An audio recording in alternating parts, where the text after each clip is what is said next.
প্রচার এলেই আচরণবিধি ভাঙার একটি অভিযোগ, পাল্টা অভিযোগ এগুলো ওঠে এবং এই 3 দিনেও সেই অভিযোগগুলো দেখা গেছে। কিন্তু নির্বাচন কমিশনের খুব একটা শক্তপোক্ত ভূমিকা কিন্তু আমরা তেমন দেখিনি। অনেক জায়গায় প্রার্থীদের দেখা গেছে পোস্টার টাঙিয়েছেন, যেটা এবারে একেবারেই করা যাবে না আচরণবিধিতে।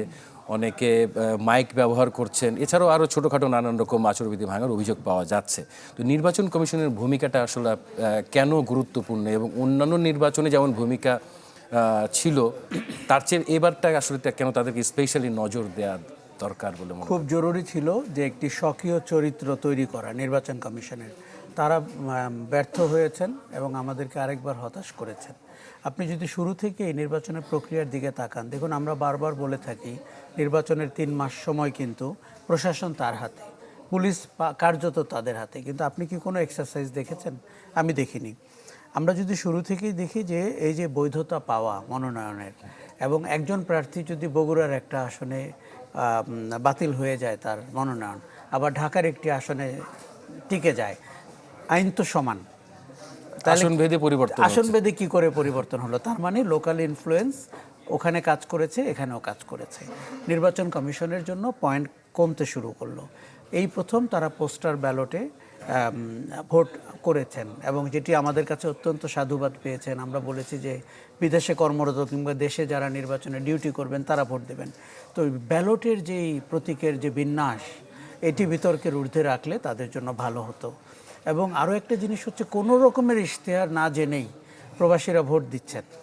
এটি কিভাবে সম্ভব? আপনি আসলে কাকে ভোট দিচ্ছেন, তার পরিকল্পনা কি? আপনি দেখুন 17 বছরে সিলেবাস হারানো দল সবাই মূলত এই নির্বাচনে। আগে যারা ছিল বইপত্র পড়াশোনা করতো, কুটকাচালি চিন্তা করতো, তারা এখন পলাতক। কাজেই আমাদের জনগণকে অন্ধকারে রেখে ব্যালটে ভোট আদায় করা নির্বাচন কমিশনের কাজ হয়নি। তৃতীয় হচ্ছে ঋণ খেলাপি। আপনি 45 জন ঋণ খেলাপির মধ্যে যদি 80 ভাগ যদি পরবর্তীতে আবার নির্বাচনে অংশগ্রহণের সুযোগ পায়, সেটা হোক হাইকোর্ট থেকে, সেটা হোক অ্যাপিল করে, এটাকে আপনার ঠেকাতে হতো। নাহলে আমাদের কি হলো, আমরা যে বলেছি প্রায় $215 বিলিয়ন দেশ থেকে পাচার হয়ে গেছে, ব্যাংকগুলো খালি হয়ে গেছে, এই লোকগুলো তো পরবর্তীতে উদ্বুদ্ধ হবেন একই কাজ করতে, রাইট? আচ্ছা, তারপরে অপশন দ্বৈত নাগরিক, ওই জায়গাটিতেও আমরা দেখতে পেলাম। আপনি জানেন যে এনসিপির কিছু তুলনামূলক সুবিধা রয়েছে। এনসিপি যেহেতু তরুণ, তাদের আগের দুর্নীতি করার অভিজ্ঞতা কম, সুযোগও কম, দ্বৈত নাগরিক হওয়ার সুযোগও কম। তো তারা বিএনপির কোনো প্রার্থী সম্পর্কে বলেছেন এবং সত্যি কথাই বলেছেন যে তারা তো ওটি পরিষ্কার করেনি সেটি আসলে কোন দেশের নাগরিক, এবং যেই প্রক্রিয়াতে হওয়ার কথা ওটি কি নির্বাচন কমিশন বোঝে, অবগত, এটি আমরা দেখতে পাইনি। ফলে নির্বাচন কমিশনের যে সক্ষমতা, যেই দৃঢ়তা আমরা দেখতে চেয়েছিলাম, সেটি কিন্তু আমরা দেখতে পাইনি। অতীতের নির্বাচন কমিশনের মতো আমার মনে হয় কেমন করে যেন প্রতিষ্ঠানটি একটি নির্লিপ্ত প্রতিষ্ঠান, একটি অকেজো প্রতিষ্ঠানের জায়গায় চলে গেছে। অকেজো বলছেন? আমি অকেজো বলছি এই অর্থে বলছি আপনাকে যে দেখুন, নির্বাচন কমিশনকে পৃথিবীতে ভয় পাওয়ার কথা। আপনি ভারতে দেখেন ভয় পায়, এখানে নির্বাচন কমিশনকে কেন ভয় পায় না? যে কোনো খেলাতে রেফারিকে মানুষ সমীহ করে কিংবা ভয় পায়, এই কারণে পায় না যে আপনি আপনার সক্ষমতা দেখাতে ব্যর্থ হয়েছেন। আচরণবিধির একটা বড় জিনিস হচ্ছে প্রচারণায় আমি কি ব্যবহার করছি, এবং আমি সোশ্যাল মিডিয়ার কথা দূরে সরে রাখলাম। এই যে বাস্তবতায় যে পোস্টার, লিফলেট, ব্যানার, সেখানে নির্বাচন কমিশন কাজ করেনি। দ্বিতীয় হচ্ছে আপনি সোশ্যাল মিডিয়াতে গিয়ে দেখেন তারা আদৌ কি কোনোভাবে বুঝতে পেরেছে সোশ্যাল মিডিয়া কি করে মনিটরিং করতে হয়।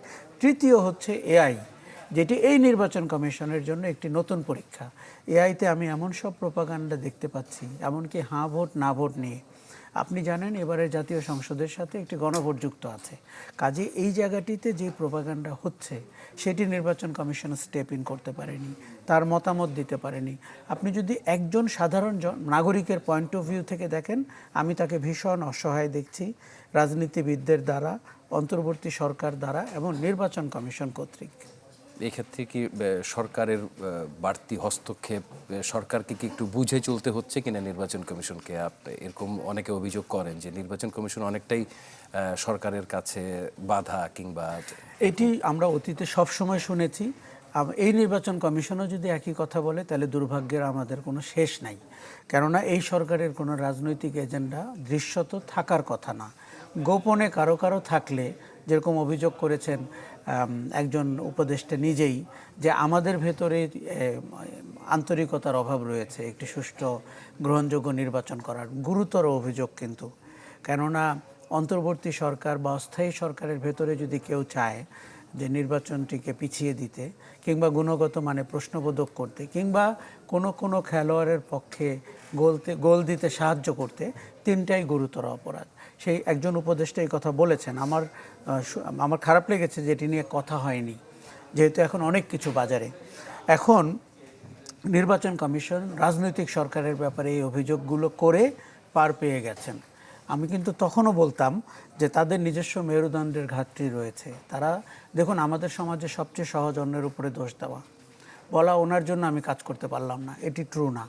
এটি হয়তো আপনি ভেতরে খোঁজ নিয়ে দেখবেন যে তাদের নিজস্ব অক্ষমতার বিষয় রয়েছে। কাজে আমি বলবো যে সরকারের সাথে বোঝাপড়ার অভাব রয়েছে, কাজ করতে পারেনি, এটি আমার কাছে খুব বেশি গ্রহণযোগ্য না।